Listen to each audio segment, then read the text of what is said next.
우리나라 큰 스님들의 삶을 통해서 수행의 길을 되돌아봅니다. 지대방 산책 시간. 오늘도 선원일기의 저자이자 서울 상도동 보문사 주지로 계시는 지범 스님 모셨습니다. 스님 안녕하세요. 반갑습니다. 스님께서 성철 스님에 대한 말씀을 주시고 계신데요. 오늘이 그 세 번째 시간입니다. 특히 지난 시간에는 철저한 계율을 강조하셨던 성철 스님의 교육 철학에 대해서 소개를 해주셨는데요. 당시 공부하셨던 스님들께서는 어떤 말씀을 하실까 궁금합니다. 예, 오늘은 이제 본론에 들어가기 전에 제가 1981년도에 철스님을 모시고 살았거든요. 네. 그때 종정 법어가 간단하면서 명법문이라 그래서 이걸 소개하고 들어가겠습니다. 네. 예, 산은 산이요 물은 물이로다. 이 법문이 제가 살 때 나왔어요. 1981년도 1월 20일 대한불교 조계종 제7대 종정 수락 법문이 이 법문이 워낙 유명한 법문이죠. 그래서 제가 읽어드리고 시작을 갑니다. 원각이 보조하니 적과 멸이 불이 아니라 보이는 만물은 간음이요 들리는 소리는 묘음이라 보고 듣는 이밖에 진리가 따로 없으니 아 시의 대중은 알겠는가 산은 산이요 물은 물이로다. 제가 해인사 살 때 종정 취임하셨어요. 그때 이 명법문이 나왔죠. 예. 오늘 그렇게 성철 스님께서 주신 흔히 세간에 산은 산이요 물은 물이로다 그렇게 알려져 있는 법문을 소개를 해주시면서 이제 오늘 이 시간 시작을 하시는데요. 예, 시작하겠습니다. 예, 성철 스님께서는 백년암 시자나 상대들에게 맡은 바 소임을 철저하지 않으면 3번까지 이렇게 봐줬어요. 성철 스님은. 그런데 4번째는 이렇게 추방을 했단 말이야. 그런데 열애가 있었어요. 제가 잘 아는 원초 스님인데 이 원초 스님은 지금은 이렇게 중노릇을 잘 하는데 행자 때 성철 스님이 여러 번 경책하고 꾸중을 했는데도 시정을 못했다고 그래요. 네. 그래가지고 성철 스님께서 원초 쉽게 말해서 초선생 하면서 놀림을 주었다고 그래요. 그래서 이제 원초 스님이 계를 받고 시자를 하다가 도저히 시봉을 못하겠다고 스님 저 하산을 합니다. 그러니까 성철 스님께서 다른 놈이 와도 너만큼 시봉을 하려면은 6개월은 교육을 시켜야 하는데 네. 네가 계속 하라.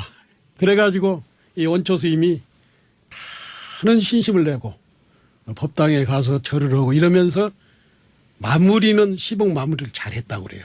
제가 원초 스님하고 한 10년 정도 이렇게 같이 살았는데 가까이 지금은 백년암이 자랑하는 구참 납자 중에 한 분이죠.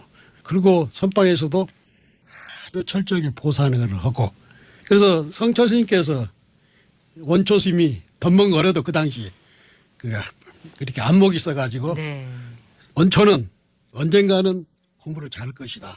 이렇게 아끼셨군요. 아끼고 알아보고 백년암이 자랑하는 선방 구참 중에 하나입니다. 그리고 이제 삼정사의 원소 스님도 항상 백년암 시절을 가끔 회상하지요.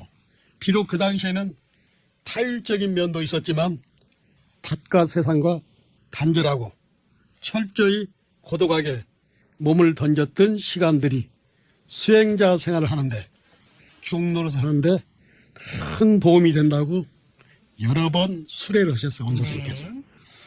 그리고 또 해인사 주지와 강주를 지냈던 희랑대 보광 큰 스님께서도 이런 말씀을 하셨어요. 성철 스님께서 당장으로 계실 때 해인사는 자운 스님, 영암 스님, 지월 스님, 해암 스님, 일타 스님, 법전 스님, 지호 스님, 얼마 전에 열반하신 정명 스님, 그 다음에 무여 스님 등 걸출한 스님들이 산중과 선방에 계셔 그때가 한국 불교의 혹은 해인사의 전성기가 아닌가 생각이 든다고 해인지에 말씀하신 기사를 봤습니다. 그리고 당시 해인사 설원과 강원에 살았던 스님들은 지금도 이구동성으로 도인들을 마지막 본 세대라고 이렇게 얘기를 합니다.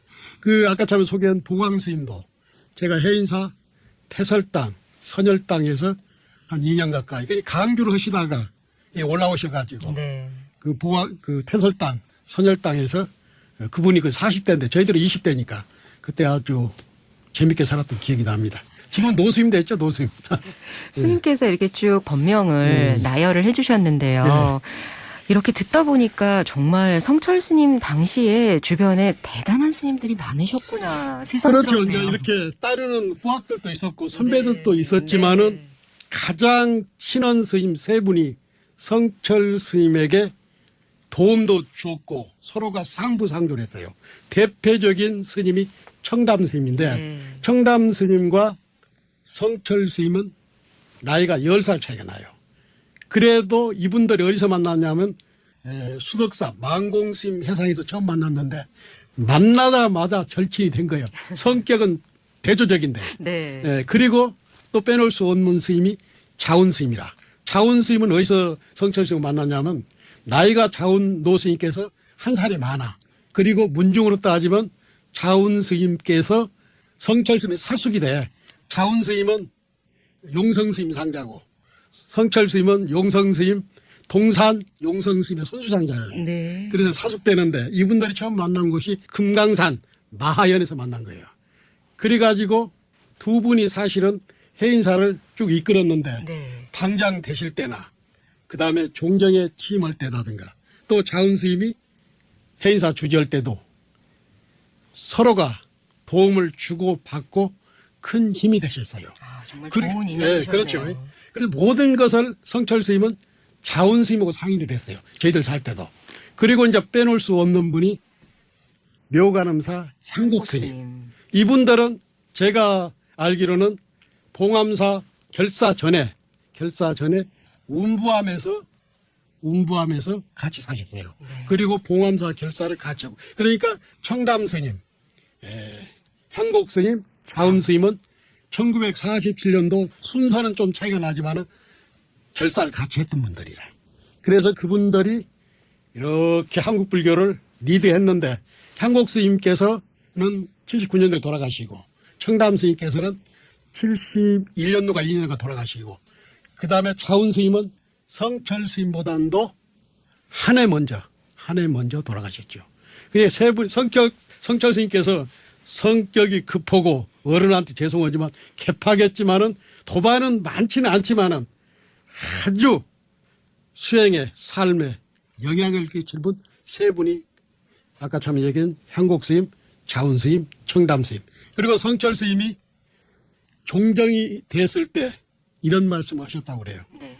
향곡 스님이 계셨으면 누구보다도 좋아할 텐데 그런 말씀하면서 먼저 떠난 향곡 스님의 그리움에 대해서 성철 스님께서 이 얘기를 하셨다고 원서 스님 그 논문에 나오죠. 워낙 성철 스님께서는 엄격하시고 또 서리빨 같은 여법하고 네. 철저하고 여법했지만은 급하면서도 아까 참 얘기 개파겠다고 그러죠. 죄송합니다.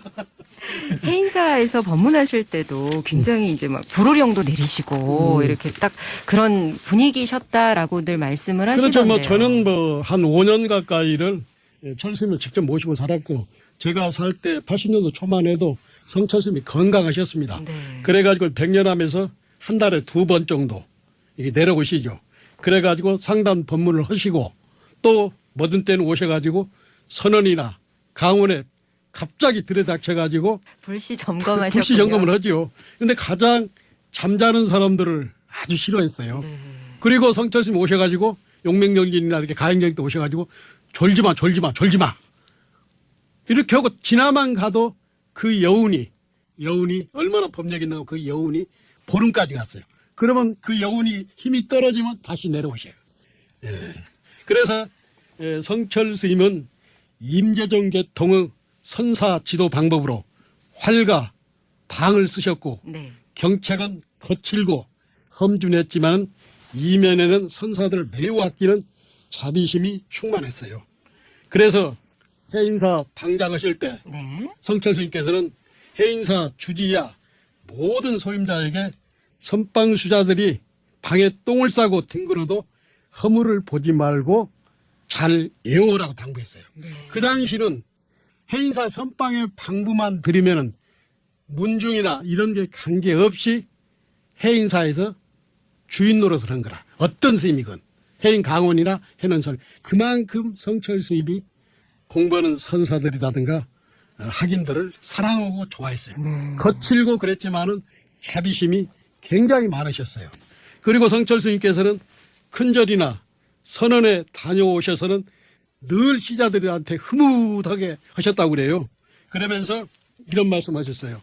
결제가 되면 부처님 해명이 있겠다고 꾸벅꾸벅 졸든지 말든지 수다들이 자복에서 예스를 모시니 얼마나 좋노 네. 하시면서 초석에 인물이 한 개나 반 개가 나온다 하셨다고 그래요. 저것들이 없으면 난들 무슨 소용이 있겠어 하시고 했다고 그래요. 네, 그만큼 공부하는 스님들을 좋아했어요.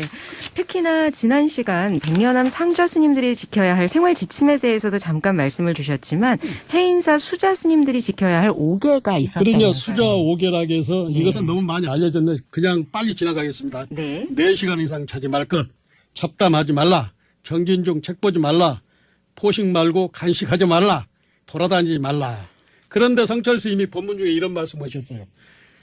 평생에 수자 5개를 정확하게 제대로 지킨 사람을 한 사람도 자기는 못 봤다.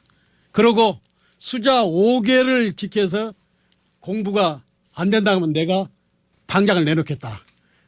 법문 끝에 가끔 이런 말씀 하셨어요. 수자 5개만 제대로 지키면은 네. 공부 성취한다. 그런데 평생에 수자 5개를 지키는 사람을 못 뽑았다. 이렇게 말씀하셨어요. 얼마나 엄격하셨는지 다시 한번 생각하게 되는 말씀인데요. 오늘 성철 스님에 대한 말씀은 여기까지 듣도록 하겠습니다. 오늘도 지대방산책 이 시간 함께해 주신 서울 상도동 보문사 주지로 계시는 지범 스님 말씀 잘 들었습니다. 스님 감사합니다. 고맙습니다.